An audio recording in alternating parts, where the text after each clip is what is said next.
তোমার নাম কি? আমার নাম সায়ন। সায়ন বেরা। কোন স্কুল থেকে পড়াশোনা করছো? রঘুনাথবাড়ি রামতারা হাই স্কুল। রঘুনাথবাড়ি থেকে। তো কি নিয়ে পড়াশোনা করেছো? সাবজেক্ট কি ছিল? কমার্স। এইচএস দিলে, হ্যাঁ। তাই তো? হ্যাঁ। তো কবে ভর্তি হয়েছে পাঁশকুড়া যুব কম্পিউটার প্রশিক্ষণ কেন্দ্রে? ফেব্রুয়ারি 4 তারিখ। ফেব্রুয়ারির 4 তারিখ, মানে বহুত দিন হয়ে গেছে। শিখছো ঠিকঠাক? হ্যাঁ। এখান থেকে শেখাচ্ছে? হ্যাঁ। কি কি শিখেছো এখন পর্যন্ত? MS paint, excel, MS word. সব ঠিকঠাক বুঝতে পেরেছো? হ্যাঁ। স্যার ঠিকঠাক ক্লাস করায়? হ্যাঁ।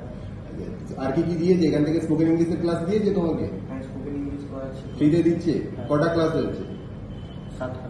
ঠিকঠাক শিখেছো তুমি? হ্যাঁ। ঠিকঠাক শিখেছো। গিফট ফিফট পেয়েছো? গিফট পেয়েছি। দেবে বলেছে, এখনো দেয়নি। Diary pen. ডায়েরি পেয়ে গেছো, পেন পেয়ে গেছো, আর কি কি পেয়েছো? আর কিছু পাইনি, দেবে বলেছে। কি দেবে বলেছে? Smart watch. Smart watch. ওটা ক্লাস। তোমাকে কি দেবে বলেছে? তোমাকে তো দুটো দেবে বলেনি, একটা দেবে বলেছে। কোনো একটা দেবে বলেছে। তুমি কোনটা পেয়েছো? না, এখনো পাওনি। মানে লাকি ড্র তোমার এখনো কমপ্লিট হয়নি, তাই তো? ঠিক আছে, ওটা তোমাকে দিয়ে দেওয়া হবে, কোনো চিন্তা নেই। ক্লাস ঠিকঠাক করে করো, দিয়ে দেওয়া হবে। সেমিনার টেমিনার ভালো লাগে এখানকার? হ্যাঁ।